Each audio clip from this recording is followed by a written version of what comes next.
po sa mga mahal kong listeners, magandang araw po sa inyong lahat. Makakasama nyo na naman po ulit kami, ang Johnny Tandem. Hi po sa inyo. At ako na naman po ulit ang inyong tagapagsalaysay, si Miss Winnie, at ito ang ating kwento. Maymay, anong ginagawa nyo rito, ha? Bakit dito kayo nagiinuman sa loob ng pamamahay ko, ha? Talagang dito pa sa sala natulog? Ano ba kayo, ha? Nandiyan na po pala kayo, ma. Magandang umaga po. Anong maganda sa umaga, ha? Kailangan pa ba kitang sampalin, Maymay, para magising ka, ha? Sinong nagbigay sa'yo ng karapatan na uminom at ganito ang gawin sa bahay, ha? Nagpatulog ka pa ng ibang lalaki rito habang wala kami ng papa mo? Mama naman, mamaya nyo na ako sermonan pagkaalis niya. Umalis ka na nga muna, Jeff. Mamaya na tayo mag-usap.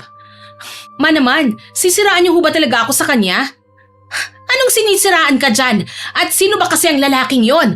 Saan mo na naman siya nakuha? At bakit dito kayo sa sala natulog, ha? Hindi ba may sarili kang kwarto?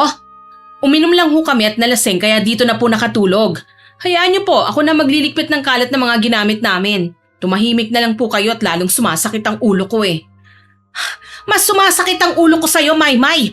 Ayokong uulitin mo to, ha? Kung hindi, sasabunutan kita palabas ng bahay na to. Grabe naman po kayo, parang hindi nyo naman ako anak. Tsaka nasa tamang edad na po ako. Hindi na po masamang uminom kasamang boyfriend ko. Hindi naman talaga masamang uminom, pero mahiya ka naman. Mabuti sana kung sarili mong bahay to. Tsaka na po ako lilipat kapag may asawa na ako. Oh, gising ka na pala, Joy. Pwede mo ba akong gawa ng kape? Sige ate. Good morning po, ma. Nakahain na po ang almusal, kumain na po muna kayo bago matulog. Papasok ka na pala, Joy. Mabuti nakatulog ka ng maayos habang nagiinuman sila rito sa sala. Opo, kailangan ko pong matulog, ma eh. Tsaka hindi naman po sila masyadong maingay kagabi. Nakapag-review pa nga po ako eh. Mabuti naman kung ganon. Hoy, Maymay, eto nang huling magdadala ka ng kaibigang lalaki rito sa bahay para mag-inuman, ha? Lalo na kapag wala kami ng papa nyo. Hindi natin alam kung anong tumatakbo sa isip ng mga yan. Diyos ko, ang dami ko nang nababalita ang patayan. Naku naman, ma, ang layo na kagad ng iniisip nyo. Hindi naman po ako makikipagkaibigan sa mamamatay tao eh. Tsaka nasa paligid lang naman po si Papa. Napadaan nga siya rito kagabi, nakitagay pa nga. Yang papa nyo talagang yan? Sa halip na patigilin ka sa pag-inom, sinusuportahan ka pa talaga. Oh, teka. Ano na naman bang ginawa ko? Kaya aga-aga nagdadadakdak ka dyan, Elena. Bakit hindi ka na lang kumain? Baka gutom lang yan. Nakahain na sa lamesa ang almusal, oh. Mabuti naman at nandito ka na. Bakit hindi mo man lang pinagsabihan itong panganay mo? Nagdala ng lalaki rito sa bahay at nag-inuman pa sila. Ano ka ba naman? Anong gusto mo? Sa labas makipag-inuman ng anak mo kasama ang lalaking yun? Di lalong hindi ligtas ang anak mo dun. Hayaan mo na. Pinagsabihan ko naman silang wag maingay lalo na't nagre-review si Joy. Oh, maingay ba sila, Joy, ha? Hindi naman po, pa. Sinabihan ko naman po si ate kagabi na wag mag-iingay eh. Hindi naman po nila ako naabala. Oh, ayun naman pala, Elena eh. Hindi naman sila maingay. Kaya tumigil ka na sa kakangawa mo dyan. Matanda na ang anak mo, nasa tamang edad na siya. 30 anyos na yan, oh. Alam niya na ang ginagawa niya. Bigyan mo ng kalayaan ng anak mo, okay? O sige, mag-almusal ka na lang dito.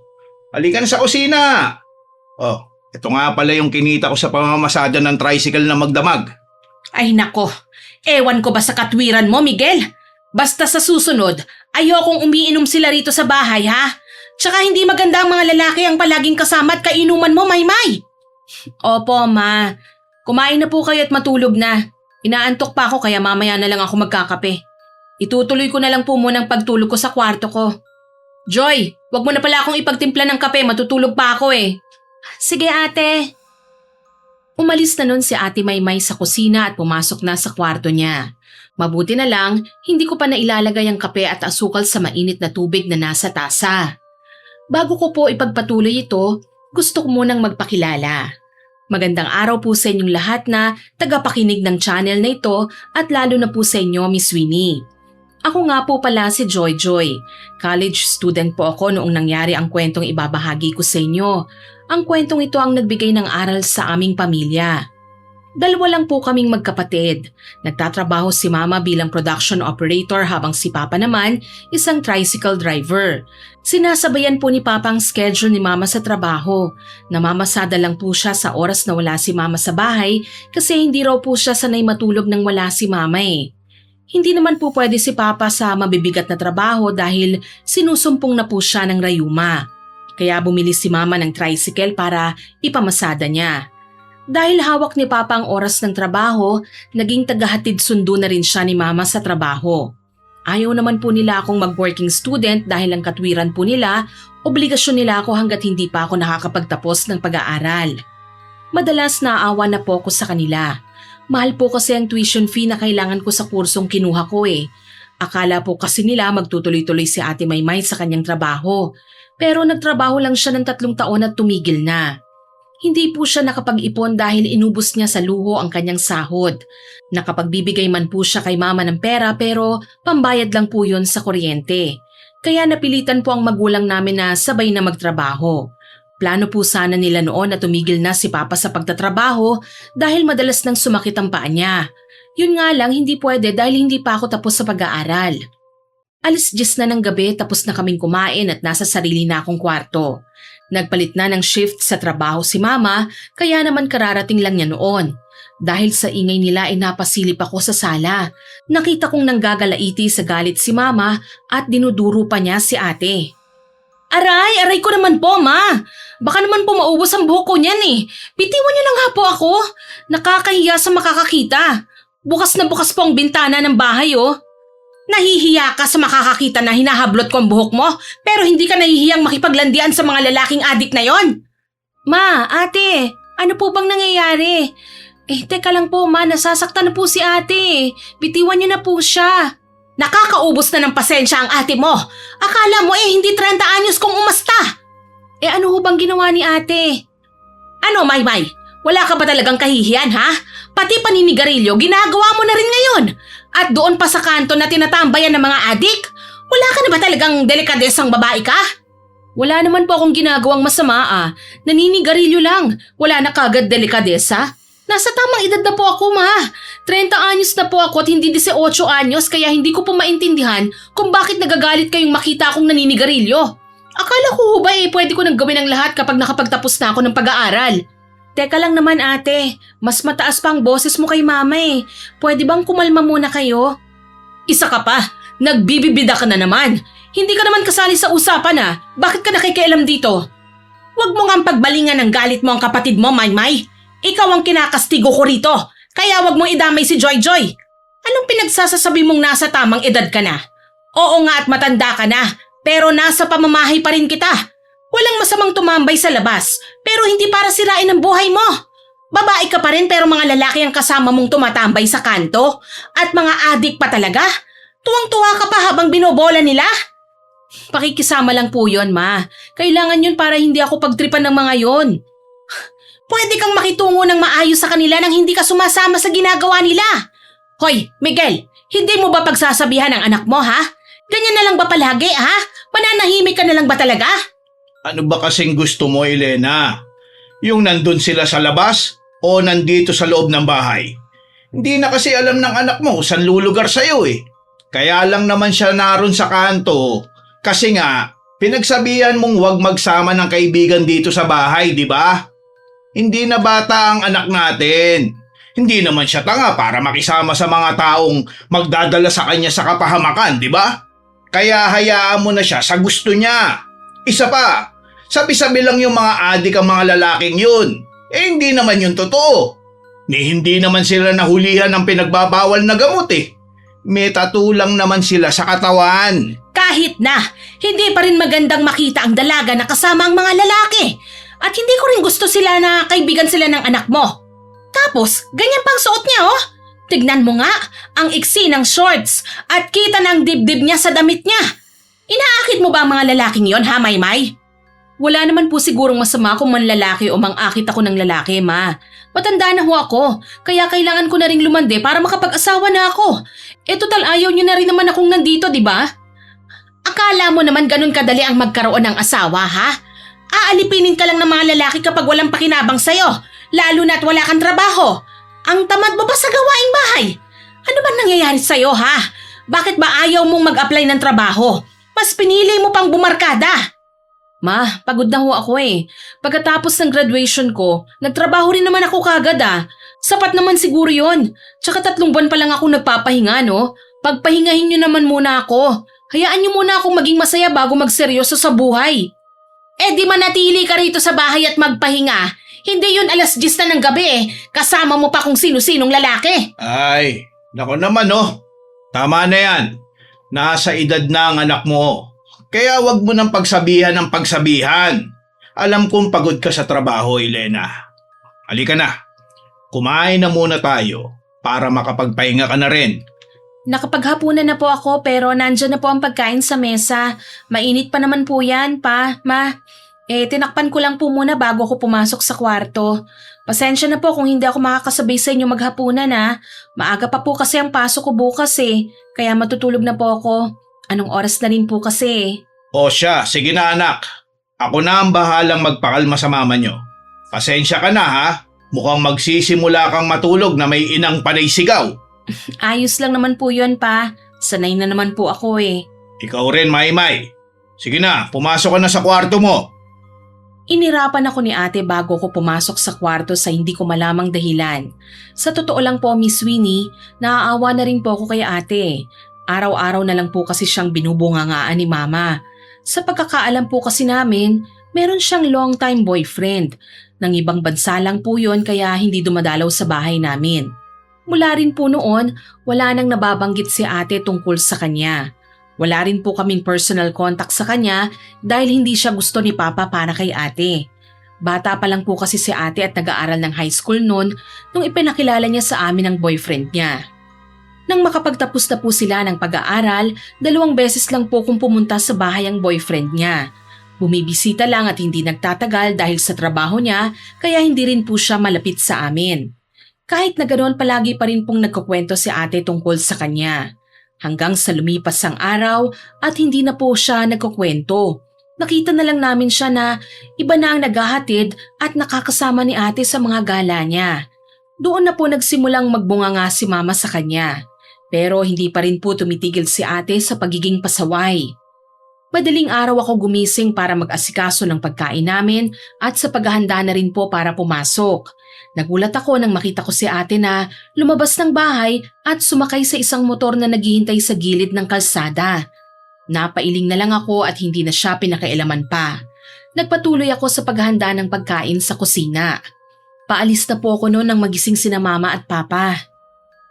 Good morning po. Oh, nag-almusal ka na ba? Kumain ka muna bago ka pumasok. Opo, nakapag-almusal na po ako ma. Heto po ang kape oh, ipinagtimpla ko po kayo para sa inyong 2 ni Papa. Maraming salamat anak. May allowance ka pa ba? Magsabi ka kapag kinakapos ka na ha? Huwag kang magtitiis ng gutom sa eskwelahan. Opo, wag po kayong mag-alala. Nag-aaral naman po akong mabuti at hindi po ako nagpapalipas ng gutom. Mag-almusal na po kayo. Mamaya po bago ako umuwi, mamimili na rin po ako ng lulutuin para sa hapunan natin. Bakit hindi mo na lang ilista? Ang papa mo na lang ang pabibilhin ko sa palengke mamaya habang nakapila siya sa paradahan. Huwag kang mahiyang makisuyo sa papa mo. Para saan pa yung tricycle kung hindi naman natin mapapakinabangan? Ayos lang po yun ma. Kayo na po kasi nagtatrabaho para sa gastusin eh. Gusto kong ako naman po ang mag-asikaso rito sa bahay. Ay, ano ka ba? Pare-pareho tayong may ginagawang mahalaga. Kaya pagdating dito sa loob ng bahay, dapat magtutulungan pa rin tayo. Kayang-kaya namin yan ng papa mo. Malaking tulong ng ginagawa mong pag-aasikaso rito sa bahay. Teka, nasan nga pala ang ate mo? Lumabas na ba siya ng kwarto niya? Maaga po siyang umalis eh. Siguro po mag-a-apply po yun ng trabaho. Abay, dapat lang para makatulong na siya rito sa bahay, ano? Alam naman po siguro ni ate kung anong ginagawa niya, ma. Huwag niyo na lang pong istresin ang sarili niyo sa kanya. Hindi naman yun ang pinag-aalala ko eh. Ayoko lang na mapasama ang ate mo. Puro na lang pagbabarkada ang ginagawa niya. Puro mga lalaki ang sinasamahan. Masama na nga ang kutob ko sa kalokohan ng ate mo na yan eh. Po? Bakit po ma? Hay nako, wag mo na lang tong mabanggit-banggit sa ate mo ha. Pakiramdam ko kasi, pinapadalhan siya ng boyfriend niya ng pera. Kaya naman nagagalit ako kasi Nakikita kong ginagastos niya sa ibang lalaki. Ayoko naman machismis ang ate mo na manggagamit o manloloko. Iwasan niyo po sigurong manood ng mga video na ganyan sa internet, ma. Mataas po ang pinag-aralan ni ate. Hindi niya po ibababa ang sarili niya sa ganung level. Ay nako, may tiwala naman talaga ako sa ate mo eh. Kaso nga lang, ibang nakikita ko sa mga pinaggagawa niya sa sarili niya ngayon. Kumalma na nga po kayo. Nai-stress na naman po kayo eh, ang aga-aga. Ma, mauna na po ako ha. Maiwan ko na po kayo ni Papa. Papasok na po ako eh. Nasa banyo pa po si Papa eh. Hindi na po ako makakapagpaalam sa kanya. Mag-ingat po kayo sa trabaho niyo ha. Teka, anong oras ka ba uuwi? Hindi ko pa po alam kung anong oras matatapos eh. Basta hindi po ako magpapagabi. I-chat ko na lang po kay Papa ang mga bibilihin sa palengke. Pagkatapos ng klase, dumidiretso na ako sa bahay lalo na kung wala namang importanteng gagawin. Bukod pa ron, ayoko madamay sa mga chismis na kumakalat tungkol kay ate. Pagdating ko sa bahay, wala pa rin po doon si ate. Hindi naman nagtagal, dumating na sina mama at papa. Mukhang meron pa silang hindi pagkakaintindihang dalawa kasi nagtatalo pa sila nang lumapit ako para magmano. Ewan ko ba naman kasi sa'yo? Ang tagal mong nakatenga sa paradahan, hindi ka man lang sumaglit sa palengke kanina. Mahaba nga kasi ang biyahe ko kanina.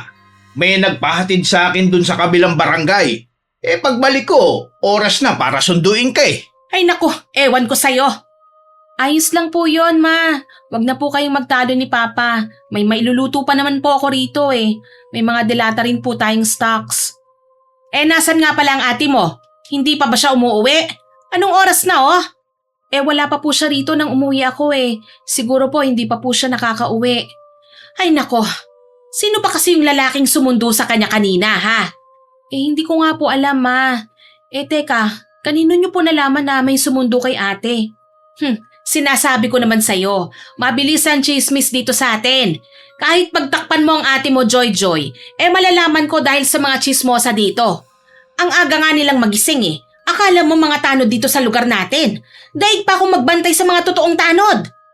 Pasensya na po ah. Hindi ko naman po intensyon na ilihim yun eh. Nagkataon lang po na hindi ako sigurado kaya hindi ko na lang po sinabi. Ano ka ba Joy? Ayos lang yun. Wala ka namang kasalanan eh.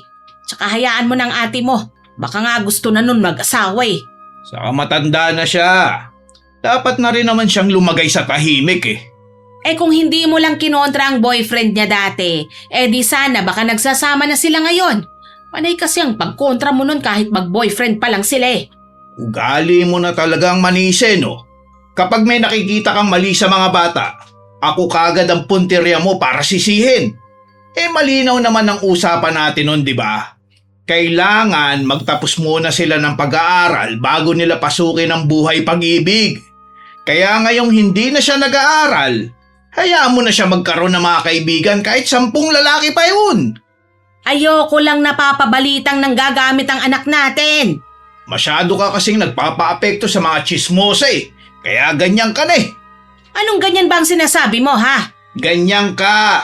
Masyado kang nagpapa-apekto sa sasabihin ng iba. Abay malamang, kung ayaw niyong magpa-apekto ako sa mga chismosa, umiwas kayo sa pwedeng pagchismisan nila. Ganun ba kahirap gawin yon ha? Ay nako, bahala ka na nga. Wala namang ibang tama sa paningin mo kundi sarili mo eh. Tama na po, ma, pa. Kumain na lang po tayo. Siguradong uuwi naman po yung si ate. Hindi man lang tumawag sa'yo o nagsabi kung nasaan siya. Hindi po eh. Hayaan niyo po, mamaya ako po ang tatawag sa kanya. Wag na po kayong mag-alala pa, ma. Tulad po ng sinabi ko kanina kina mama at papa, tinawagan at tinext ko si ate. Sinabi niyang ayos lang daw po siya at hindi mo na uuwi ng bahay. Hindi ko na lang po siya kinulit sa kanyang rason dahil alam kong magagalit lang po yon sa akin. Kinabukasan nang sabihin ko yon sa mga magulang ko, nagsawalang kibo na lang po sila. At 2 araw nga ang lumipas bago umuwi si ate Miss Winnie. At nang dumating nga siya, sobrang dami niyang bitbit na paper bag ng mga pinamili niya sa isang kilalang mall. Ate, ang dami mo namang pinamili. Saan naman galing ang mga yan? Sa kadate ko nitong nakaraan. Bagong dating kasi siya galing sa ibang bansa eh. Kaya naman marami siyang dalang pasalubong para sa atin. Nasaan si na mama? Nasa kwarto pa eh. Naghahanda na si mama dahil papasok na siya ng trabaho. Ganun ba? Alam mo matutuwa ka, marami akong inuwing chocolates para sa'yo. Mama? Papa? Oh, mabuti naman at umuwi ka na, Maymay. Saan ka ba nanggaling, ha? Bakit hindi ka man lang nagpaalam na hindi ka makakauwi ng 2 araw, ha? Pasensya na po, ma. Hindi ko rin po akalain na gusto pala niyang mag-staycation kami for 2 days eh. Nag-text naman po ako kay Joy eh. May pasalubong po ako sa inyo. Heto po oh, bagong t-shirt para sa inyo ni Papa. Couple shirt po ang tawag dyan, imported galing Amerika. Aba, salamat ka mo ha, at naalala kami ng papa mo. Teka nga, hindi ba nasa Dubai ang boyfriend mo? Eh bakit galing siyang Amerika? Lumipat na ba siya ng ibang bansa? Mama, ilang beses ko po bang sasabihin sa inyo na wala na po kami ng lalaking yon? Huwag niyo na po siyang mabanggit-banggit sa susunod ha, lalo na po bukas. Papunta rito si Fred para makilala kayo. Ano? Kailan pa kayo naghiwalay? At sino naman yung lalaking yan ha? Nasaan ang dati mong boyfriend? Hindi ka ba nahihiya sa kanya ha? Hindi ba siya ang nagpapadala ng pera kapag wala kang allowance? Nakakahiya naman anak. Baka sabihin manggagamit ka at ginagamit mo lang siya sa pansarili mong kapritsyo. Hayaan nyo na lang po kung anong isipin nila. Alam ko po sa sarili kong hindi naman totoo yun eh. Hindi nyo po ako pinalaking ganon ma. Kaya wag po kayong mag-alala. Ah pa? Heto, chocolates po para sa inyo. Huwag niyo pong uubusin yan ng isang kainan lang ha. Baka rayumahin po kayo. Nakakarayuma na ba ang chocolates? Hindi ko po alam eh. Basta pa, bukas ipapakilala ko sa inyong lalaking mapapangasawa ko. Sana po payagan niyo na ako mag-asawa ngayon ha. Abay mabuting ang makapag-asawa ka na. Pero baka naman nagpapadalos-dalos ka ha? Kung galing siyang ibang bansa, Pilipino ba naman yan? Hindi po eh. Kanu po talaga siya pa. Matagal ko na po siyang nakakausap dati sa online lang. Nung isang araw lang po kami nagkita pero sobrang bait po niya talaga. Siguradong kapag nakita niyo po siya, magugustuhan niyo kagad ang ugali niya. Sigurado ka ba dyan ha? Ay, o siya sige. Kailangan ko nang pumasok sa trabaho. Maiwan ko na muna kayong magkapatid dito ha? Wala namang pasok si Joy eh. Maglalaba yata siya. Tulungan mo na muna ha, Maymay? Masyado kasing marami yung labahin ngayong linggo. Isa pa, pagod na rin siya sa gawaing bahay eh. Maghapon na siyang naglilinis at kumikilos dito yung kapatid mo. Sige po ma, mag-iingat po kayo sa pagpasok ha. Kayo rin po pa, ingat po kayo sa pamamasada. Joy, halika. Tulungan mo ako rito sa mga pasalubong ko sa inyo. Yung mga chocolates, ilagay natin sa ref. Tapos isukat mo na yung damit kung kasya sa'yo ha. Ilang araw din kaming natahimik dahil hindi na nagtatatalak si mama. Hindi na kasi nagdadala ng lalaki si ate sa bahay at hindi rin nakikita sa labas kasama ang mga tambay. Akala po namin magtutuloy-tuloy na yon, Miss Winnie. Hanggang isang araw, dumating siya kasama ang kalbong lalaki. Napakunot ang noo ko noon dahil hindi naman siya mukhang foreigner. Kahit na ganoon, maayos naman namin siyang hinarap. Nagkataon din na rest day ni mama noon sa trabaho. Nang sumapit po ang dilim, agad din siyang nagpaalam sa amin. May trabaho pa raw siyang kailangan asikasuhin. Bumalik din kagad si ate matapos niyang ihatid sa sasakyan ng lalaki. Teka, yun na ba yung lalaking sinasabi mo ha, Maymay? Siya ba yung lalaking afam na sinasabi mong boyfriend mo? Ah, si Fred po ba? Hindi po siya si Fred, ma. Hindi na po kasi siya nagkaroon ng oras para pumunta rito pagkatapos ng business meeting niya eh. Kaya naman po, hiniwalayan ko na lang. Ano? Ganun lang ba sa'yo ang paghahanap ng asawa, ha? Bakit hindi mo hanapin ang taong totoong magmamahal sa'yo at mahal ka rin at gagawin niyang lahat para sa'yo? Bakit kung magpalit ka ng lalaki, akala mo nagsusukat ka lang ng damit? Hindi naman po lahat ng lalaki katulad ni Papa eh. Hindi po lahat kaya magtiis para sa pagmamahal at pamilya. Kaya kung una pa lang nakita ko nang wala siyang kayang gawin para sa akin, binibitiwan ko na lang po. Anak, hindi naman kita pinalaki na tignan ng pag-aasawa sa ganyang paraan na. Ma, hindi nyo naman po kasalanan na ganito ang pananaw ko sa bagay na yon eh. Tsaka ayos na po ako kay Anthony.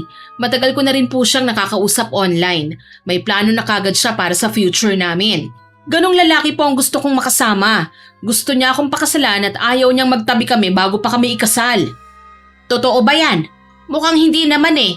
Hindi ganon ang lalaking ipinakilala mo sa amin ngayon. Ano bang pangalan niya? Anthony? Magsiping man sila bago o pagkatapos ng kasal, hindi na natin problema yun, Elena. Liberated na mga babae ngayon. Ang mahalaga, papanindigan niya si Maymay at hindi lolokohin dahil kung hindi, mapapatay ko siya. Salamat po pa ha. Sa wakas, nakuha ko na rin po ang boto nyo para makapag-asawa na ako. Basta kapag hindi mo na kaya ang asawa mo, o di kaya nagawa ka niya saktan ha, umuwi ka lang dito sa bahay. Hindi pa naman po sila magsasama pa. Ang sinasabi lang po ni ate, may plano pa lang po sila. Yung speech nyo naman po parang ibibigay nyo na si ate doon kay Kuya Anthony. Nga pala ate, kung saan ka masaya, doon din po ako. Salamat kapatid ko. O siya, sige na. Halina ulit sa lamesa. Ubusin na natin ang pagkaing nakahain doon. Kahit papano, hindi pala kuripot si Anthony. Ang daming pagkaing dinala rito sa atin. Siyempre naman po, ma. Gusto niyang mabusog po tayo sa una niyong pagkikita. Akala po namin dahil nakapagdesisyon na si ate na mag-asawa, matatapos na rin po ng tuluyan ng paninermon ni mama tungkol sa iba't ibang lalaki niya. Mukhang naniniwala na rin naman po si mama na wala na si ate at ang dati niyang nobyo. Natanggap kasi kagad nila si Kuya Anthony kahit hindi siyang lalaking dapat ipakilala ni ate. Isang umaga, hindi pa ako bumabangon nang marinig ko ang sigaw ni mama. Agad akong lumabas at nakita kong lalaking hinahampas niya ng paulit-ulit. Ha! Magnanakaw ka! Anong ninanakaw mo rito sa loob ng bahay ko, ha? Hayop ka! Ipakukulong kita! Joy! Tumawag ka ng barangay! Bilisan mo! Ang laki-laki ng katawan ng lalaking to! Hindi magawang magtrabaho! Dito pa talaga nagnanakaw sa bahay ko! Po? Sige po ma, sandali lang po. Teka nga, kumuha ka nga muna ng panali Talian natin ang damuho na to! Teka ma, sandali lang naman po. Anong pinaggagawa niyo sa kanya? Bitiwan niyo nga po si Jonathan. Jonathan? Kilala mo ang lalaking to? Opo ma, boyfriend ko po siya. Boyfriend? Ay, nasisiraan ka na ba ng bait ha, Maymay? Ano ba talaga ang totoo ha? Sino ba talaga ang boyfriend mo? Bakit bago na naman ito? Nangungulekta ka ba ng lalaki ha, bata ka? Ma, pwede ba? Huwag niyo muna akong pagalitan ha. May bisita po ako nakakahiya naman po. 30 na ako pero para akong batang pinagsasabihan niyo. Isang malakas na sampalang pinadapo ni mama sa pisngi ni ate. Lahat kami ay natulala at nabigla sa nangyari. Kitang-kita ko po ang gigil no ni mama, Miss Winnie. Paulit-ulit niya lang dinuduro si ate at parang may gustong sabihin. Nang mapansin niyo ng lalaking si Jonathan, dahan-dahan siyang gumilid at lumabas na ng kwarto. Kita kong nagmamadali siyang tumakbo sa labas ng bahay. Alam kong nasa tamang edad ka na, Maymay! Kumilos ka nga ng bagay sa edad mo, ha? Wala ka talagang respeto sa amin ng papa mo, ha? Po? Ano naman hubang mali sa ginawa ko, ha? Nakiusap lang naman po ako sa inyo na wag niyo akong siraan sa harap ng boyfriend ko. Ano po bang masama ron, ha? Sa paanong paraan ko ho ba kayo hindi nirespeto? Nagtatanong ka pa talaga, ha? Babae ka, Maymay. Pero kung sino-sinong lalaki ang dinadala mo rito sa bahay na to, kung nirerespeto mo kami ng papa mo, hindi mo yan gagawin. Ano ba kasi talagang nangyayari sa'yo, ha? Ilang sampal pa ba ang ipapadapo ko sa'yo para tumigil ka na at tumino ka na? Hayaan niyo na po ako, ma. Ito na po ang huli. Huli? Hindi ba noong nakarang linggo sinabi mong magpapakasal ka na at mag-aasawa ka na? Tapos ngayon, ibang lalaki na naman ang inuwi mo rito? Hindi ka dapat kumukuha ng lalaking kung sino-sino lang. Talaga bang sinisira mo ang sarili mo, ha? Nagiging pariwara ka na, ha? Matagal ko na po siyang kilala. Hindi siya kung sino-sino lang, ma. Ate, huwag ka namang mga tuwiran pa, Tama naman si mama Hindi magandang papalit-palit tayo ng boyfriend. Baka nga sakit lang ang dulot niya sa atin Hindi ako tanga, ha? Alam ko ang ginagawa ko. O sige, sabihin mong hindi siya kung sinong lalaki lang. Sige nga, paano mo ipapaliwanag yan? Yang nakabukas na drawer. Baka may hinahanap lang po siya. Nagkataon lang na nakaawang ang pinto tapos nakita ko siyang nagkakalkal ng drawer mo. Kaya naisip kong magnanakaw siya. Anong nangyari, ha? Kung kailan ka tumanda tsaka ka nag-isip, bata? Ma, tama na nga po yan. Masyado niya na pong nasasaktan ng loob ni ate. Siguro naman po naiintindihan niya na ngayon kung anong pinupunto niyo. Kung ipagpapatuloy mo yan, ha, Maymay? Mas mabuting lumayas ka na sa bahay na ito. Hindi mo na kami nirespeto ng papa mo! Ate, pagpasensyahan mo na si mama ha. Naiintindihan naman natin siya, hindi ba? May dahilan siya kung bakit kanya napagbuhatan ng kamay. Lumabas ka na, Joy. Gusto kong mapag-isa. Sige na, puntahan mo na lang si mama doon. Itinulak ako ni ate palabas ng kwarto niya. Kaya pinuntahan ko si mama na nagpipigil ng sobrang galit niya. Alam kong masama ang loob niya dahil napagbuhatan niya ng kamay si ate. Hindi po kasi kami lumaki na nasasaktan o pinapalo kapag nagkakamali, Miss Winnie. Nang sandaling yon sa sobrang galit ni mama kay ate, nabugbog po talaga niya ang kapatid ko. Huwag kang tutulad sa ate mo, ha, Joy? Huwag kang nagpapalit-palit ng lalaki. Hindi pa naman po ako nagkaka-boyfriend eh. Hindi po ba ayaw niyo akong mag-boyfriend habang nag-aaral pa ako? Sumusunod lang naman po ako sa gusto niyo eh. Siguraduhin mo lang na wala kang tinatagong boyfriend, ha? Opo, ma. Magtatrabaho po muna ako bago maghanap ng boyfriend. Sisiguraduhin ko po munang titigil na kayo sa pagtatrabaho bago harapin ang ganong bagay. Huwag po kayo masyadong mag-alala, ma. Sigurado naman po kung may malalim na dahilan si ate kung bakit ganyan ang ginagawa niya. Kung bakit parang gusto niyang makahanap ng mapapangasawa kagad. Kaya siguro kapag hindi nag-work ang relationship nila, nagpapalit kagad siya kaysa magmakaawa o subukang ayusin. Naiintindihan ko naman yun eh. Pero kailangan ba linggo-linggo o buwan-buwan bago na kagad ang boyfriend niya? Hindi naman laro ang pakikipagrelasyon na. 30 na po si ate.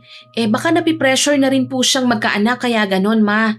Yung mga kaedad niya po kasi may kanya-kanya ng pamilya. Baka naiisip niya na napag-iiwanan na po siya. Kung ganon, bakit hindi na lang siya magpabuntis? Tayo na lang ang bumuhay dun sa bata. Ang mahalaga may anak siya. Anak lang naman pala ang pinoproblema niya eh. Paano po kung sinusubukan naman po niya talaga yon pero wala talagang nangyayari? Alam mo, dinadamay mo lang ako sa pag-iisip mo eh. Sinabi ba yan ng ate mo sa'yo, ha? Ay, hindi po, ma. Gusto ko lang pong isipin na ganoon para maintindihan po natin siya. Kung ano-ano po ang posibleng dahilan ni ate kung bakit ganyan ang ginagawa niya eh. Kasi kung ako rin po ang nasa posisyon niya, maririndi po ako sa panay paninermo niyo sa akin na parang bata. Ay nako, kung nagsasawa o naririndi na siya sa sermon ko, abay kailangan niya magtino. Hindi yan ganyang ginagawa niya eh. Daig pa niya ang nagre-rebelding teenager. Huwag niyo na pong istresan ang sarili niyo, ma. Ay nako, salamat talaga sa Diyos at 2 anak ko. Kahit pasaway ang isa, may isa namang nag-aasikaso sa amin ni Miguel. Simpleng gawaing bahay lang naman po ang ginagawa ko, may. Hindi po kagaya niyo na talagang kumakayod para sa gastusin natin dito sa araw-araw. Hayaan niyo po, pagka-graduate ko, maghahanap po kagad ako ng trabaho. Pagbutihin mo na lang ang pag-aaral mo, ha, Joy? Ayos na kami doon ng papa mo. Dahil wala kaming pasok, maghapon lang akong nasa bahay noon, Miss Winnie. Nagpapahinga sa sofa habang nanonood ng palabas sa TV. Katatapos ko lang mag-review. Nakita kong lumabas si ate sa bahay kaya tinanaw ko siya sa bintana. Isang lalaking payat ang nag-abot sa kanya ng paper bag. Akala ko noong una, isang simpleng rider lang po, kaya laking gulat ko nang humalik siya kay ate sa labi. Hindi siya ang lalaking nakita namin sa loob ng kwarto niya. Kaya naman nang pumasok si ate sa bahay, hindi na po ako nakapagpigil na tanungin siya. Ate, sino yon? Nakita mo? Oo, sino naman ang lalaking yon? Hindi yun ang lalaking kasama mo sa loob ng kwarto mo ah. Hindi nga, pero hayaan mo na. Huwag mo na ring sabihin kina mama ha. Ayokong magalit na naman sila. Pero ate, hindi mo pwedeng paglaruan ng mga lalaki dahil lang gusto mo o may nakukuha ka sa kanila. Oh, tapos sila pwede? Pwede nilang gawin ang gusto nila at maglaro ng damdamin ng mga babae, ganun ba? Pero dapat bang tularan mo sila ate? Hindi ba parang sumusobra ka na? Sumusobra? Ano bang ibig mong sabihin ha, Joy? Anong sumusobra? Tama lang tong ginagawa ko. Sa tingin ko kasi ginagamit mo lang ang mga lalaki para may panluho ka o pambili ng mga kailangan mo. Anong sinabi mo? Sinong nagsabi sa'yo niyan, ha? Walang nagsabi sa akin, ate. Nakikita ko kasi na ganun ang nangyayari eh. Nung nakaraan, pumunta ka sa boyfriend mong Afam, hindi ba? Nung umuwi ka, dala mo na ang iba't ibang damit, gamit, bag at chocolates. Tapos ngayon, may boyfriend ka na namang nagdala sa'yo ng pagkain. Sabihin mo nga ate, hiwalay na ba talaga kayo ni Kuya Sander? O baka naman tama sila, nagpapadala si kuya ng pera tapos ginagastos mo lang sa kung saan-saan o di kaya naman sa panlalalaki mo. Nagulat ako nang bigla na lang akong sampalin ni ate. Sobrang lakas nun kaya para akong natulala. Napaurong ako dahil doon at nasagi namin ng estante. Nahulog mula roon ang isang maliit na mumurahing florera ni mama. Mukhang nagulat din siya sa nagawa niya at balisa siyang tumalikod sa akin. Maya-maya ay lumabas sina mama at papa mula sa kanilang kwarto. Nagulat din sila nang makitang bigla kaming nanahimik ni ate. Oh, anong bumagsak? Anong ginagawa niyong dalawa? Nag-aaway ba kayo ha? Imposible mag-away ang magkapatid na yan. Alam mo naman kung gaano sila kalapit sa isa't isa eh. Alam ko namang malapit ang dalawang yan sa isa't isa. Hindi sila nag-aaway kahit nung bata pa sila. Pero ano yung malakas na ingay na narinig natin ha? Nag-aaway ba kayong dalawa ha? Anong pinag-aawayan nyo? Umamin na kayong dalawa? Ay, teka, vase ko yan ah. Bakit nabasag? Sumagot nga kayo. Alam nyo namang iniingatan ko yan ah. Hindi naman po kami nag-aaway ma. Tsaka wala po kaming pinag-aawayan. Nasagi ko lang po ang vase. Sorry ma, nabasag ko po Hay naku naman! Sa dami ng masasagi mo, yan pa talaga. Hay, iwan mo na yan at baka mabubog ka pa. Bitiwan mo na yan. Ang papa mo na lang ang bahalang maglinis niyan. Ay, wag na po. Kaya ko naman pong linisin ito, May. Wag na po kayong mag-alala. Sa susunod, mag-iingat ka. Ay, may pagkain pala rito. Sinong umorder nito? Sinong kakain? Ako po ma. Marami naman po yan Pwede po kayong kumuha. Sabay-sabay po tayong magmerienda. Hindi na po ako sumama sa kanila para magmerienda. Pumasok na lang ako sa kwarto ko kasi gusto kong iwasan si ate nung oras na yon, Miss Winnie. Maya-maya may kumatok sa kwarto ko. Diretso niyang binuksan ang pinto at pumasok. Hindi po ako nagsasalita. Tinignan ko lang si ate. Isinarado niya ang pinto at lumapit sa akin. Pasensya ka na ha. Hindi ko sinasadya yung kanina Nagulat lang ako sa sinabi mo. Hindi ko rin inaasahan yun Pasensya ka na rin ate. Kung mukha kong nangingialam kahit hindi ko naman alam talaga ang totoong nangyayari. Sa totoo lang, naririndi na rin ako sa araw-araw na sumisigaw si mama sa'yo. Palagi niya rin akong pinagsasabihan na wag gumaya sa'yo. Gusto ka naming maintindihan pero hindi ka naman nagsasabi sa amin ng problema mo. Bakit mo ba ito ginagawa ate? Bakit parang ginagamit mo ang mga lalaki sa luho mo? Ay, hindi ganun yon, Joy. Hindi ko sila ginagamit, kaya huwag kang malinlang sa nakikita mo. Kahit sabihin kong huwag nilang gawin, hindi naman sila nagpapapigil Hindi ko naman sila pwedeng i-reject lalo na at single naman ako. Ano po ba talagang nangyari sa inyo ni Kuya Sander, ate? Huwag mo na ngang isipin yon. Basta wala na kami ng kuya mo, kaya huwag mo nang isipin na niloko ko siya. Mula noong nagpunta siya sa Dubai hindi na siya nagpapadala ng pera sa akin. Nag-ipon ako kaya meron akong panggastos. Huwag mo na lang sabihin yun kay mama ha. Siguradong iisipin no na pinagtatanggol mo ko. Pero dapat niyang malaman yun ate. Siyang magulang natin. Dapat siyang nakakaintindi sa atin kaya bakit kailangan ilihim yun? Makinig ka na lang sa akin, Joy. Huwag ka na masyadong makialam dito ha, pwede ba? Pero ate, ikaw ang bahala. O siya sige, basta hindi mo ikapapahamak ang pagpapalit-palit mo ng boyfriend ha. Siguraduhin mong magiging ligtas ka palagi. Kasi alam ko, yun lang din ang inaalala nila mama Oo, pasensya na ulit ha. Lalabas na ako. Isang hapon habang pauwi ako sa bahay, nakita ko si ate sa kanto malapit sa amin. May kausap na naman siyang isang lalaki at mukhang binubola siya nito dahil tumatawa siya at hinahampas sa balikat ng mahina. Nagkunwari akong hindi sila nakita. Hindi pa ako nakakalayo nang maramdaman ko ang braso niya sa balikat ko. Alam kong siya yon dahil sa amoy ng kanyang pabango. Hoy, anong nasa isip mo? Wala naman ate. Pauwi ka na ba? Sasabayan mo na ba ako pauwi? Oo, maagang uwi mo ngayon Himala yata. Tapos na kasi yung event sa school namin Kaya magpapahinga muna kami ng isang linggo. Sa susunod, ibang event naman. Lagi kang kasali sa event sa school ah. Hindi mo ba napapabayaan ang academics mo niyan? Hindi naman ate. Sa ngayon nasa dean's list pa rin naman ako eh. Wow! Nakaka-proud ka naman. Boyfriend. May boyfriend ka na ba? Ha? Wala ah. Wala akong oras para doon ate. Tsaka ka na mag-boyfriend kapag graduate ka na ha? Hindi naman kasi totoo ang first love never dies eh. Ay, teka lang ah. Bili tayo nun oh. Hindi ba yun ang paborito nating merienda? Teka sandali, ililibre kita ng turon. Masaya ang aura ni ate habang naglalakad kami pa uwi, Miss Winnie. Kumakain kami ng paborito naming turon hanggang makarating sa bahay. Sigurado akong nasa bahay sina mama at papa dahil rest day ni mama. Tuwing rest day kasi ni mama, palagi siyang nagluluto ng masarap na hapunan eh. Kaya naman gustong-gusto ko kagad makauwi. Isa yon sa mga nakasanayan naming ginagawa ni mama simula noong bata pa lang kami. Hindi pa kami tuluyang nakakarating sa bahay nang huminto si ate sa paglalakad. Natulala siya at nabitiwan ng kanyang kinakain. Nakita niya si Kuya Alexander na lumabas sa amin at sumakay ng kanyang sasakyan. Nagmamadaling pumasok ng bahay si ate pagkaalis ni Kuya Alexander na para bang meron siyang susugurin. Ano pong ginagawa niya rito? Bakit daw po siya pumunta rito?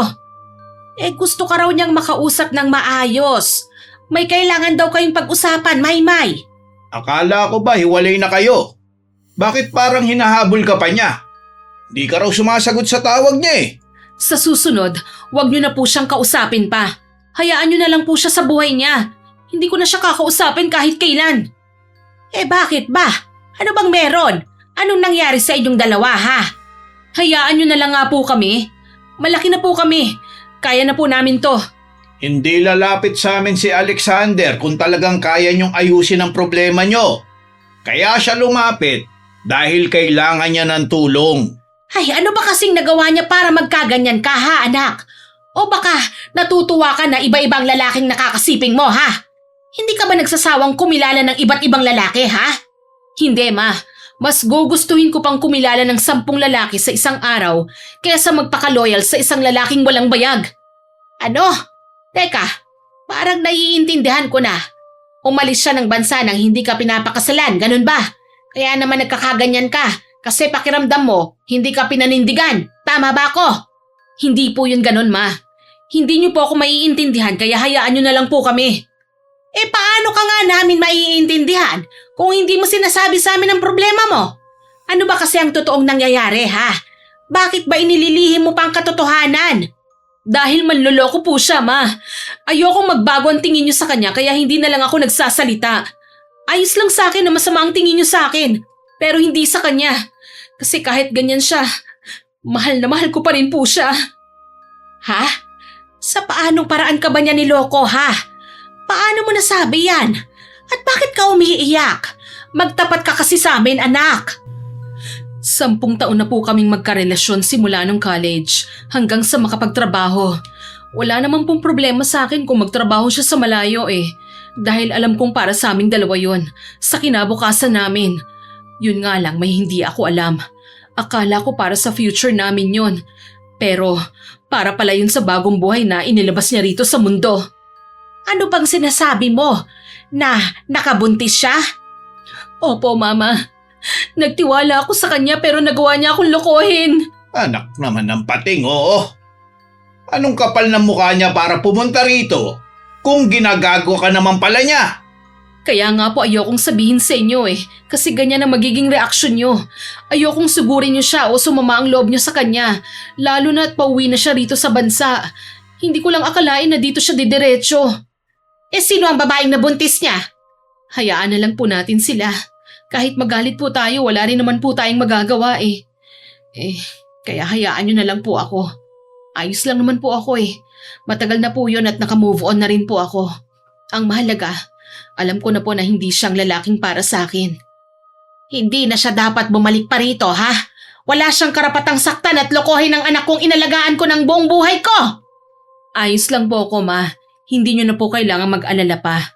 Di ba nga po, sabi nila kapag may umaalis, may magandang paparating? Malay nyo, mas mabait, mas may pinag-aralan, mas mayaman at mas gwapo pang papalit kay Sander. Ay, pasensya ka na anak. Hindi ko alam na ganyan palang pinagdaanan mo. Bakit naman kasi hindi mo sinabi kaagad sa amin?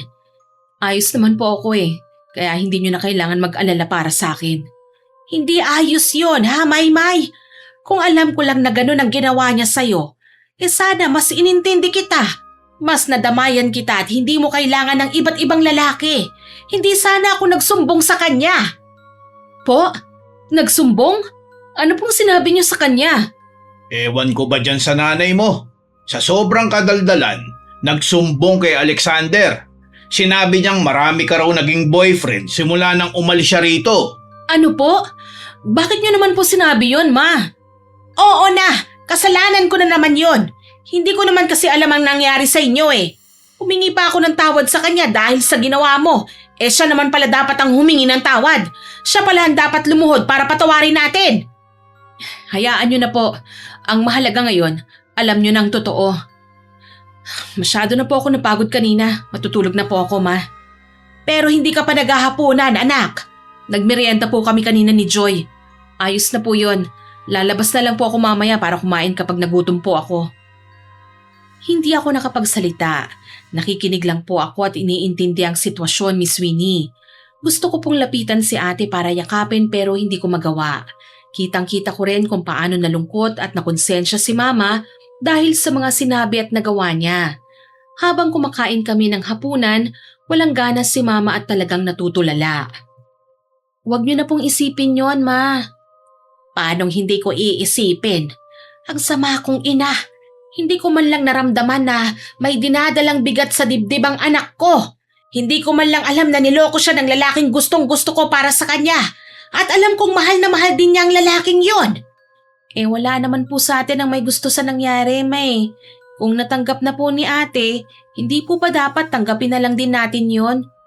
Tinatanggap ko naman eh. Pero nakukonsensya ako sa mga sinabi niya.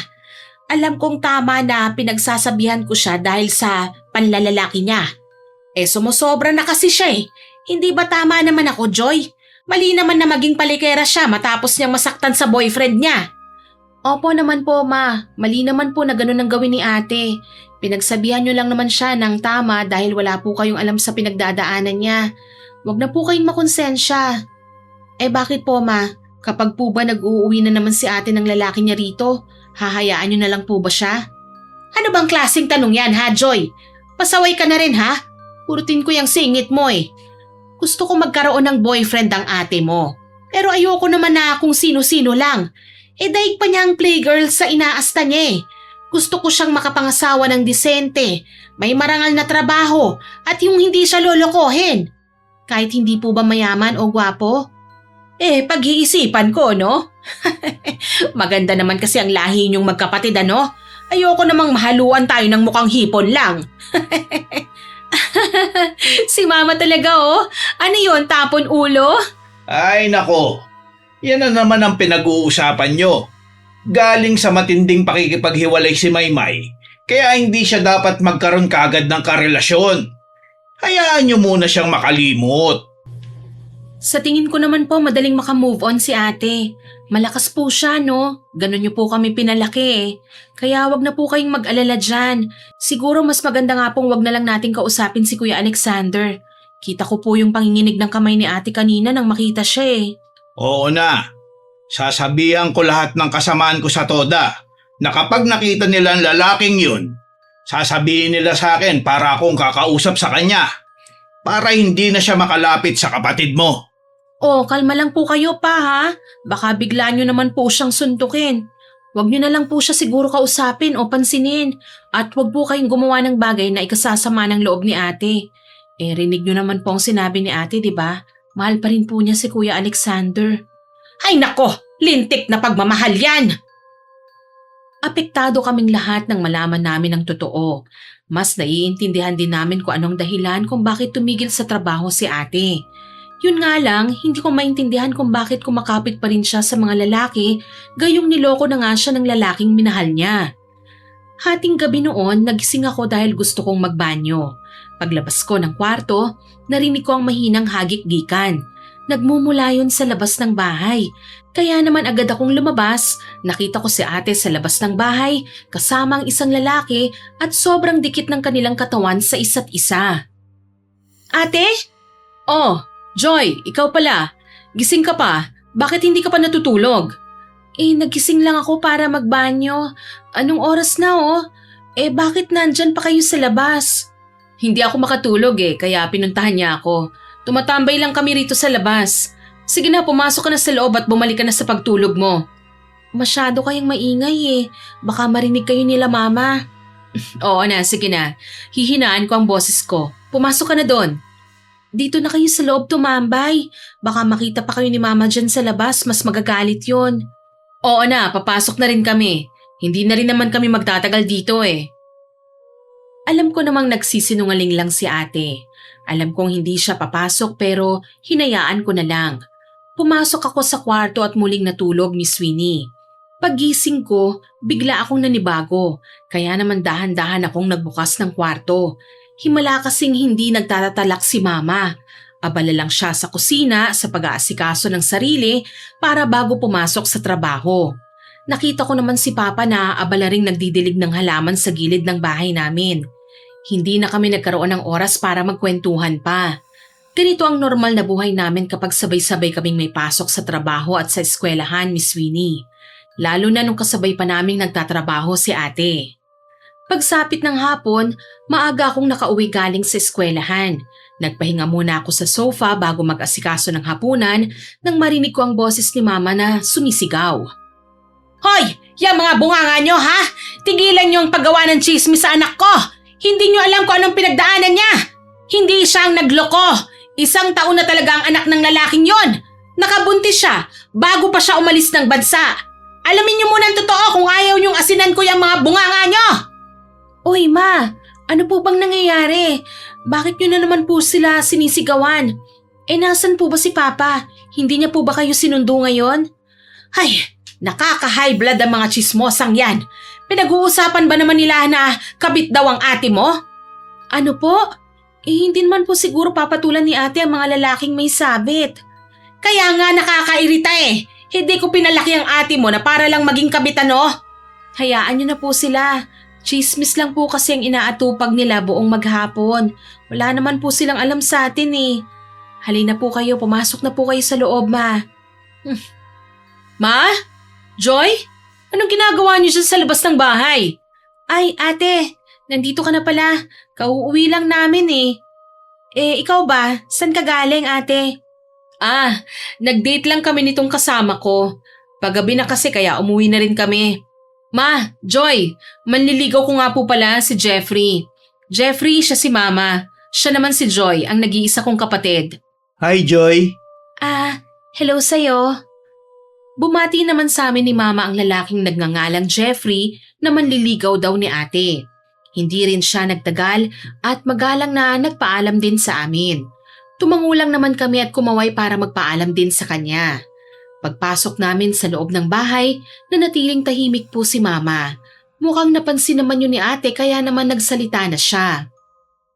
Mama, ano po bang problema? Bakit nananahimik kayo dyan? May gusto po ba kayong sabihin?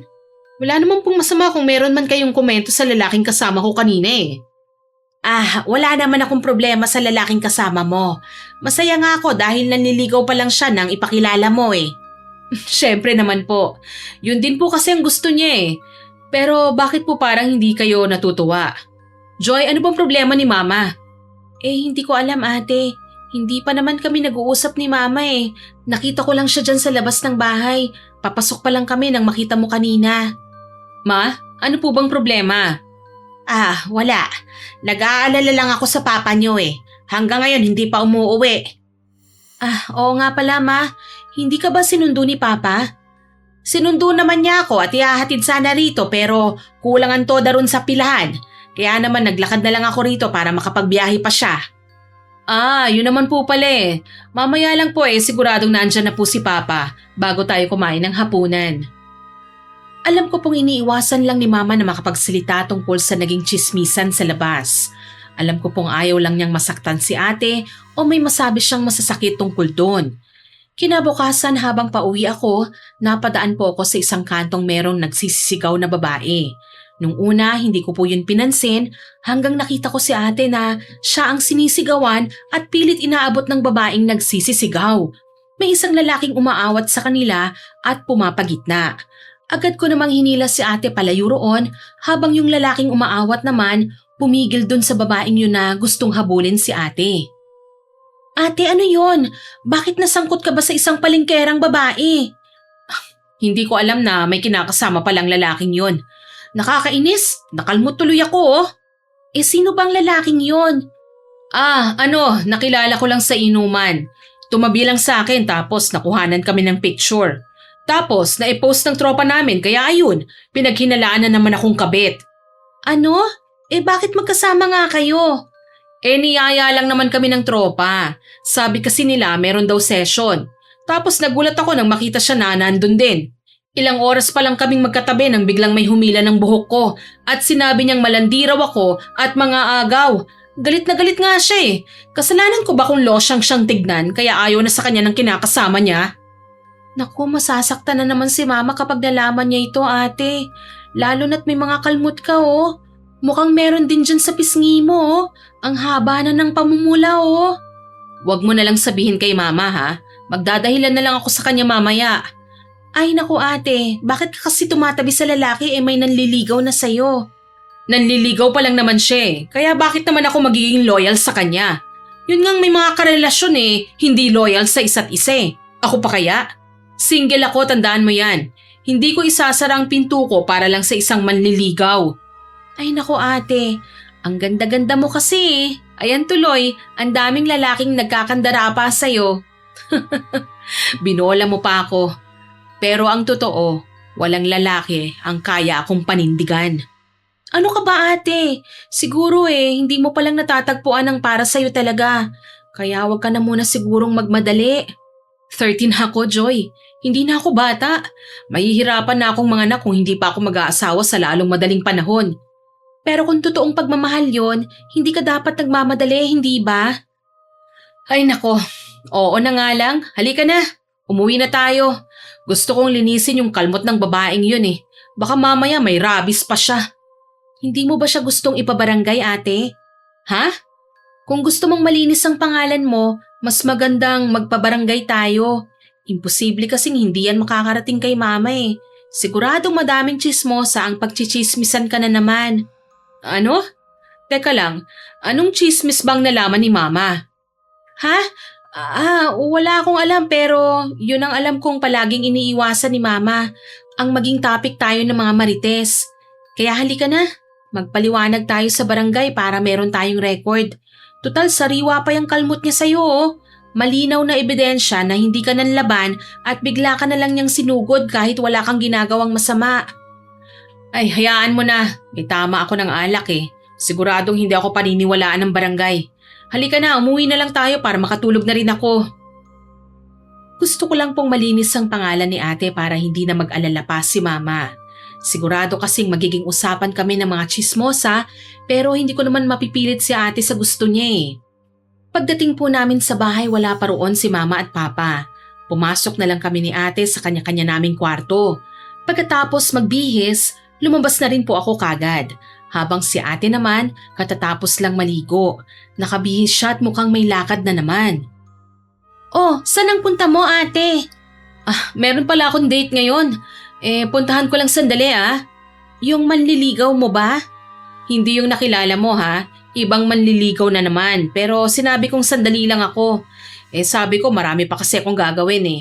Huwag mo na lang sabihin ka na mama ha. Ate, hindi ka ba napapagod sa ginagawa mo? Bakit naman ako mapapagod makihalubilo sa mga lalaki? Gusto ko na nga makahanap ng the one para sa akin eh. O siya, dyan ka na. Huwag kang magsusumbong kay mama ha. Anong hindi niya dapat isumbong sa akin? Ay, nandyan na po pala kayo ma. Aalis lang po ako sandali ah. Ayoko po sanang ipaalam muna sa inyo eh. Babalik din naman po ako kagad. Ganun ba? O sige, mag-iingat ka ha. 9:00 nandito ka na. Baka mas maaga pa po dyan. Sige na po ma. Doon na po ako kakain ha. Huwag niyo na po akong hintayin. Si papa po pala. Mamamasada pa raw siya hanggang mamaya. Meron kasing piyestahan dyan sa kabilang barangay kaya maraming pasahero eh. Doon ka ba pupunta? Ay hindi po ma. Sige po, mauna na po ako ah. Hindi pa rin po ako sanay sa kinikilos ni mama. Wala siya masyadong tanong kay ate, hindi katulad noon na lagi po siyang sumisigaw sa maling gawain ni ate. Hindi na namin hinintay si Papa na sumabay kumain ng hapunan dahil doon na raw siya kakain sa paradahan. Papasok na sana kami ng aming kwarto nang marinig ang palakas niyang sigaw. Agad kaming lumabas ng bahay ni Mama. Nakita namin si Papa na buhat-buhat po si ate na walang malay. Anong nangyari? Bakit walang malay si Maymay? Saan mo siya nakita? Dito niyo po siya ibaba pa. Hindi ko alam. Nakita ko lang siya sa iskinita ng walang malay. Akala ko nga kung sinong babae ang biglang nawalan ng malay. Halika, dalhin natin siya sa ospital. Maayos naman ang paghinga niya. Mukhang nakatulog lang siya habang naglalakad. Aba, hindi normal yun ah. Kaya halika na, dalhin na lang natin siya sa ospital. Siya, sige. Halika na, Joy. Isara mo at siguraduhin walang nakasaksak na gamit na pwedeng pumutok habang wala tayo, ha? Opo! Muling binuhat ni Papa si ate at nauna naman doon si Mama sa loob ng tricycle. Buhat-buhat niya si ate sa buong biyahe habang ako naman nakaalalay lang sa kanya. May 1 oras ang biyahe papunta sa bayan at kahit malubak ang daan, hindi po yon ininda ni Papa. Pagdating sa ospital habang sinusuri si ate, kita ko ang pagod sa mga mata ni Papa. Namamasada na siya mula umaga hanggang gabi, Miss Winnie. Kaya hindi ko masisisi kung naiisip niyang magpahinga na lang si ate sa bahay kaysa dalhin sa ospital. Maayos naman ang pulso niya at walang kahit anong sugat sa katawan. Hindi rin siya amoy alak kaya imposibleng nahimatay siya dahil sa kalasingan. Mama, ano pong sabi ng doktor? Ano raw pong nangyari kay ate? Wala namang komplikasyon. Nakatulog lang daw siya dahil sa sobrang pagod. Mukhang matagal na raw na hindi nakakatulog ng maayos ang ate mo eh. Po? Pero… Oh, bakit ka natigilan dyan? Naalala ko lang po, 1 beses nakatambay siya sa labas kasamang isang lalaki. Hating gabi na po noon, sinabi niyang hindi raw siya makatulog kaya tumambay na lang siya sa labas. Tapos kinabukasan, maaga siyang nagising. Mukhang hindi pa nga po nakakatulog noon ng maayos si ate. Bakit kasi hindi mo sinabi sa akin yan? Ay nako, kayong magkapatid talaga, oo. Bakit ba sobrang lihim nyo, ha? Pasensya na po. Hindi ko po kasi alam na ganyan ang mangyayari eh. Siguradong dinaramdam pa niya ang ginawa sa kanya ni Alexander. Ito naman kasi ang ate mo, oo. Palagi niya lang sinasabi na ayos lang siya. Pinapakitang malakas siya. Ayan tuloy, siningil na siya ng katawan niya. Sigurado kung hindi rin naman yung ginusto ni Maymay. Huwag ka na mag-alala. Maayos lang naman siya, di ba? Sabi ng doktor. Kaya kumalma ka na lang muna. Halika na po muna sa loob. Pwede po kayong mahiga muna sa sofa. Bibili lang po ako ng maiinom at makakain natin. Sige. Ako na muna ang bahala rito sa mama mo. Medyo nagugutom na nga rin ako eh. Hindi pa kasi ako naghahapunan. Gusto ko kasi yung luto sana ng mama mo kanina eh. Ay, manang-mana sa iyo ang mga anak natin. Kahit nahihirapan na, nagtitiis pa rin. Ikaw, nagtitiis ka na gutom kahit may pera ka naman pambili. Napakapasaway niyo talaga. Shh! Huwag ka nang maingay. Natutulog si Maymay oh. Mamaya magising mo yan eh. Di lalong hindi na naman siya nakapagpahinga. Ay nako, ewan ko sa'yo. Yun lang ang huli kong narinig bago ako lumabas ng ospital. Maliit lang na private hospital ang napuntahan namin, Miss Winnie. Pagdating sa pagkain at kalusugan naming magkapatid, kahit kailan hindi po talaga nagtitipid si Mama at Papa eh. Talagang binibigay nila sa amin ang pinaka-the best na kaya nila. Ganun siguro ang mga magulang. Kahit hindi pa po ako magulang, naiintindihan ko po si Mama. Naiintindihan ko po ang pagkapraning niya kapag nagiging usapan kami ng mga tsismoso at tsismosa sa labas. Magdamag lang kaming nagtagal sa ospital. Nang magising si ate kinabukasan, umuwi na rin po kami. Walang nagtanong sa nangyari, walang nagkwento at tinanong lang ni Mama kung anong nararamdaman ni ate. Kung ayos lang ba siya, kung may kailangan siya o kung merong masakit sa kanya. Umiling lang po si ate at mukhang nahihiya. Nang sumunod na araw, nagulat na lang ako nang hindi pumasok sa trabaho si Mama. Hindi ko na siya tinanong dahil obvious naman po na si ate ang dahilan niya. Binisita ko si ate sa kwarto niya at mukhang alam na rin niya na hindi pumasok sa trabaho si mama. Kahapon pa nandito si mama. Pumapasok ba siya sa trabaho? Kagabi nakita ko rin siyang sumilip dito eh. Mukhang gusto kang bantayan ni mama ate. Hindi lang siya nagsasabi o nagsasalita pero sobra siyang nag-aalala para sa iyo ate.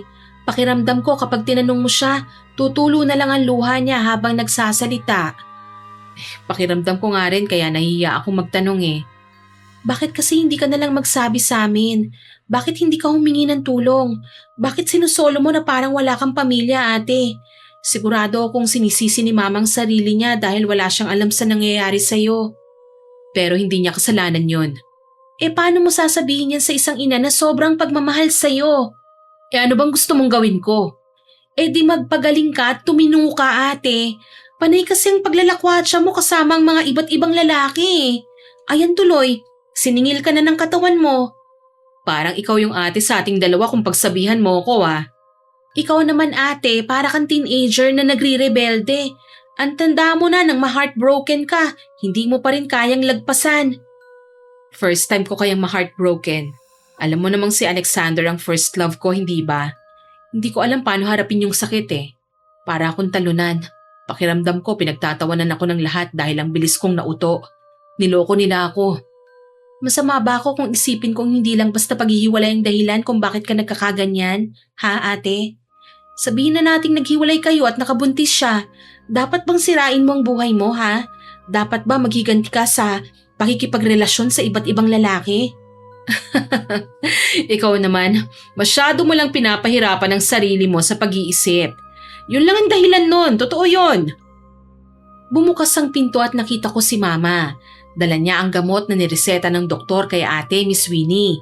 Hinitian ko na lang siya at pumasok sa sarili kong kwarto. Akala namin magtutuloy-tuloy na ang paggaling ni ate, lalo na at inaalagaan naman siya ni mama. Sa kwarto na rin niya natutulog sina mama at papa. Nagsisiksikan sila ron dahil hindi naman po makatulog si papa nang hindi raw po niya katabi si mama. Yun nga lang, isang gabi, malakas na sigaw mula sa kwarto ni ate ang narinig namin. Nagkataong lumabas kasi sina mama at papa sa sala eh. Nagmamadali kaming pumasok doon.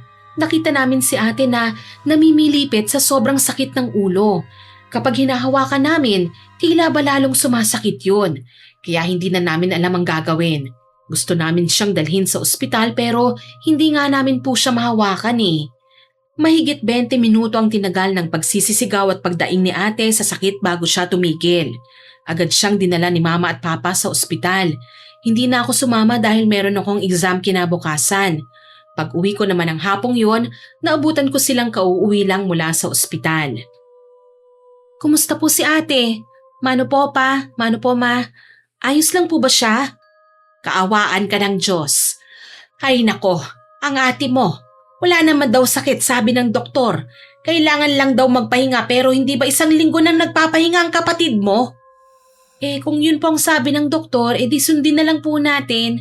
Natutulog na po ba si ate? Oo, kakatapos lang niyang magwala eh. Hindi na lang ulong sumasakit sa kanya ngayon. Sumasakit na rin pati ang balakang at ang tiyan niya. Po? Di dadalhin na po natin siya ulit sa doktor. Pinagawa ko siya ng complete laboratory test pero wala namang nakitang abnormality. Kaya kung ibabalik lang siya sa ospital, parang nag-aaksaya na naman tayo ng pera. Hindi basta ospital ang pinupuntahan natin eh. Private yun para mabilis ang aksyon. Pero ganun pa rin, walang lunas sa nararamdaman niya. Kung ganun, ano pong gagawin natin, ma? Paano po natin gagamutin ang sakit na nararamdaman ni ate? Susubukan kong maghanap ng albularyo sa mga probinsyang karatig natin. Magtatanong-tanong na rin ako sa mga iba pa. Yun lang kasi ang tanging naiisip kong makakatulong sa atin. Kasi kung hindi nakikita ng doktor ang totoong sakit niya, siguradong merong makikita ang mga albularyo. Hindi ako naniniwala sa mga albularyong yan. Hindi naman kasi ako lumaki sa probinsya eh. Pero sige, kung makakatulong yun sa kalagayan ni Maymay, di gawin natin. Kahit magkano, kahit ilan pa yan.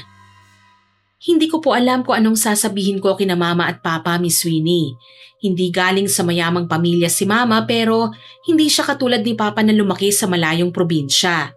Kaya naman hindi namulat si Mama sa mga albularyo, manghihilot at ibang klase ng mga nanggagamot kundi tanging doktor lang. Sa araw-araw na lumipas, patindi ng patindi ang nararamdamang sakit ni ate. Nahihirapan na rin siyang kumain kaya naman namamayat na rin po siya. Kahit anong gawin namin, kahit pilit niyang lunukin ang pagkain, lilipas lang ang ilang minuto at isinusuka niya rin yun. Kaya naman todo ang pag-aalala ni Mama. Habang sinusuyod naman ni Papa ang mga karatig probinsya para maghanap ng albularyo. Gabi na noon at medyo maulan nang dumating si Papa. Agad siyang sinalubong ni Mama ng tuwalya. "Oh, kumusta? Anong balita? Wala akong napagtanungang matanda sa mga kapitbahay natin eh. Kahit sila, hindi alam kung may albularyo bang nabubuhay sa panahon natin ngayon." "Naghanap din po ako online, Ma. Mga peke at mga nagpapanggap lang po ang nandun eh. Kaya wala na po talaga yata sigurong albularyo ngayon eh." Nakakausap na ako ng isang albularyo. Nagulat nga ako sa sinabi niya eh. Hindi talaga ako makapaniwala eh. Alam mo bang sinabi niyang na barang daw ang anak natin? "Barang? Ano po yun, Pa? Yun po ba yung parang kinukulam?" Magkaibang barang at kulam pero pareho sila ng pinagmulan. Mula yun sa galit at inggit ng tao. Sino naman pong maiinggit kay ate? Ano naman pong ginawa ni ate sa taong yun? Gamit ang mga damit ni Maymay na dala ko, sinubukan ng albularyong kausapin ang sinasabing bumarang. Pero sobrang lakas daw talaga eh at ayaw makipag-usap sa kanya. Tinanong mo ba kung paano gagaling ang anak natin? Kung may galit sa kanya ang gumawa ng barang, kailangan daw siyang mapatawad muna. Kailangan din niyang pagsisihan kung anong ginawa niya sa taong yun. Ang ganong katinding barang daw kasi ay pinaghalo-halong galit at sama ng loob at merong pang inggit. Hindi ba pwedeng ibalik sa bumarang ang ginawa niya sa anak ko, ha? Ang kapal naman kasi ng mukha niya. Kung masama ang loob niya, kung may nagawa sa kanya sana, di kinausap na lang niya si Maymay.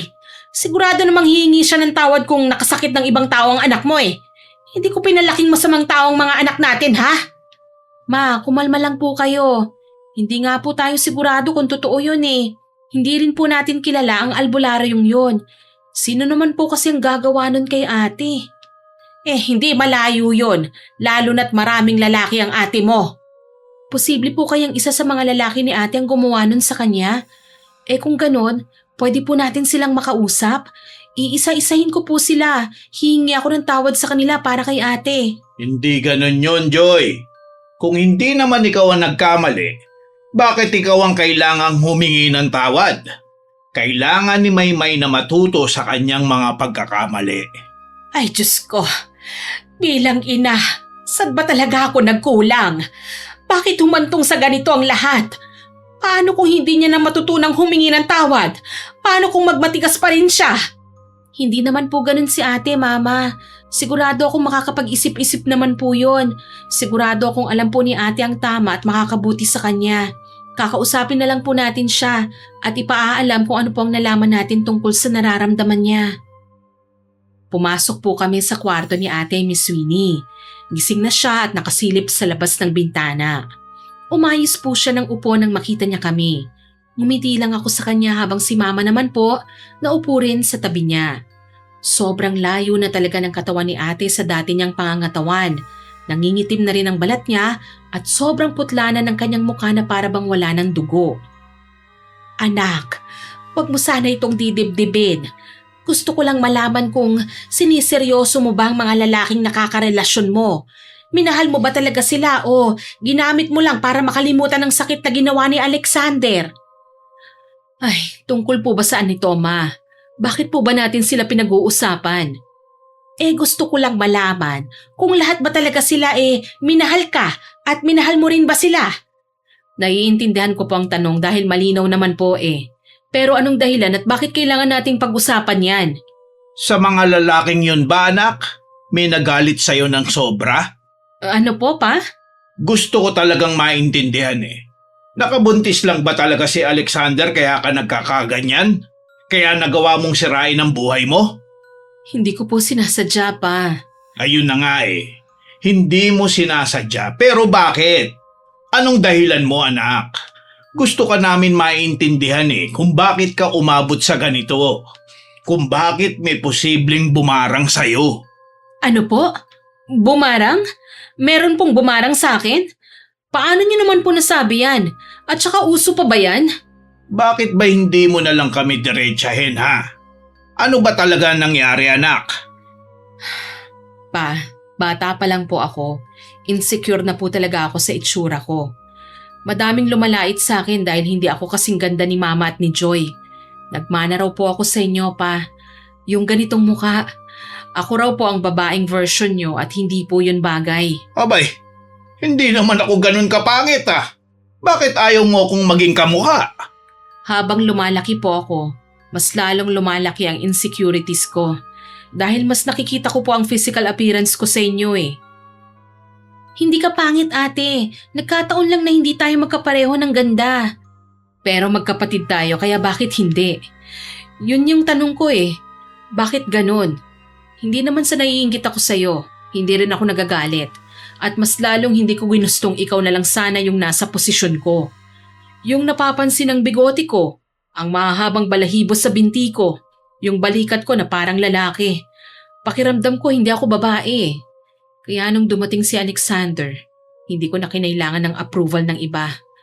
Para kay Alexander, maganda ako at babaeng-babae sa paningin niya. Hindi ko kinailangan yung papuri ng kahit na sino.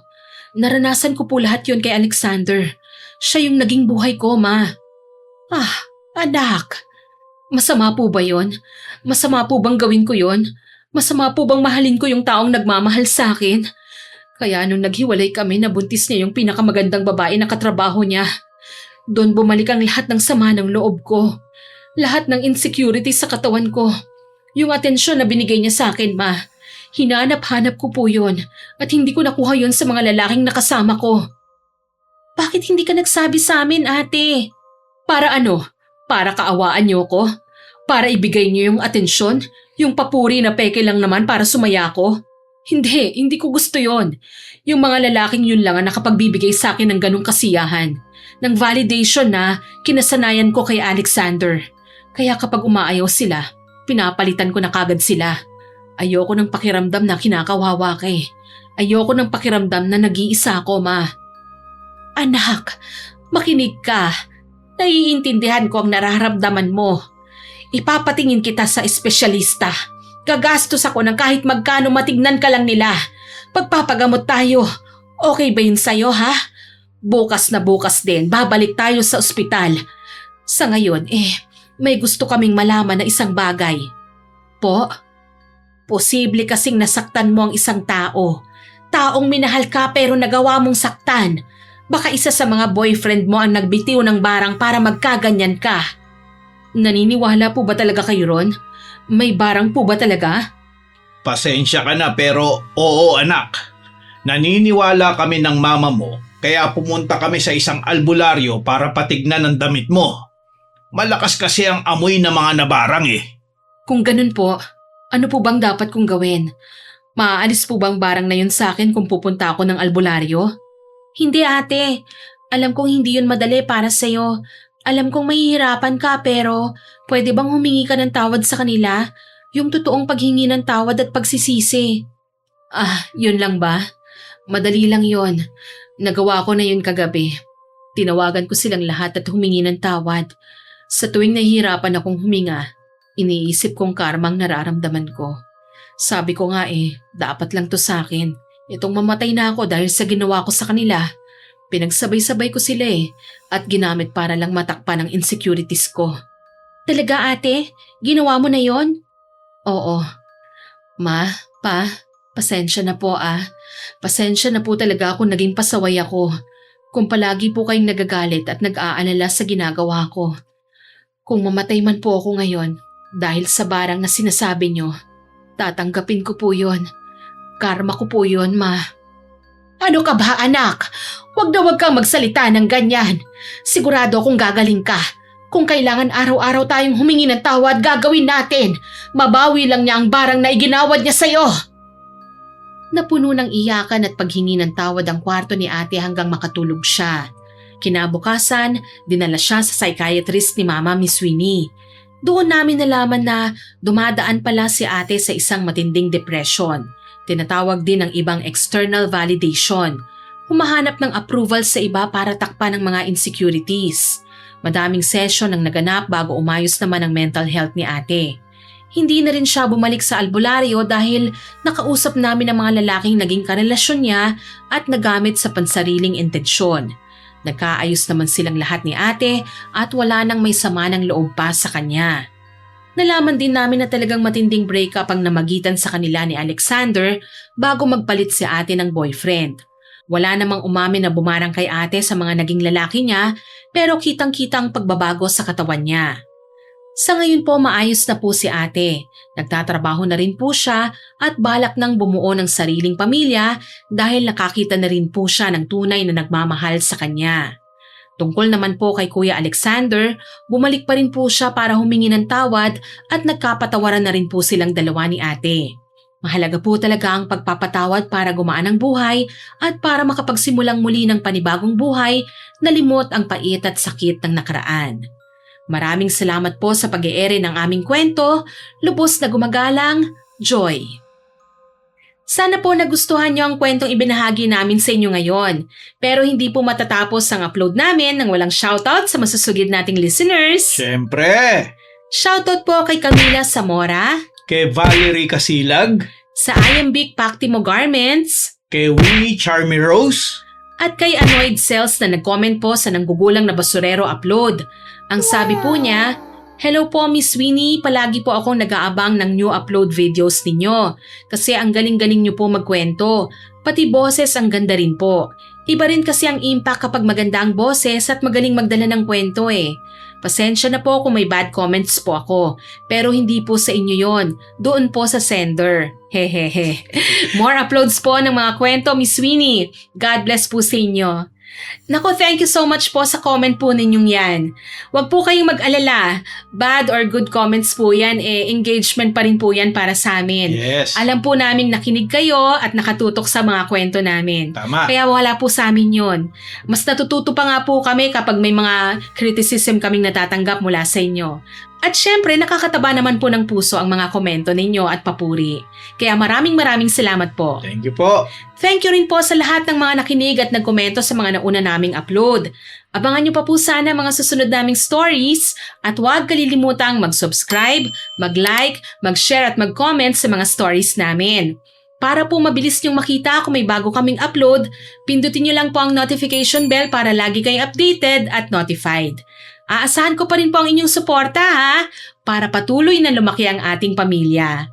Muli ako po si Miss Winnie at kasama ko pa rin po si Sir John. Mabuhay ang Team Johnny! Nagpapasalamat po kami sa inyong walang sawang pakikinig at pagsuporta. God bless po sa ating lahat. Bye! Bye!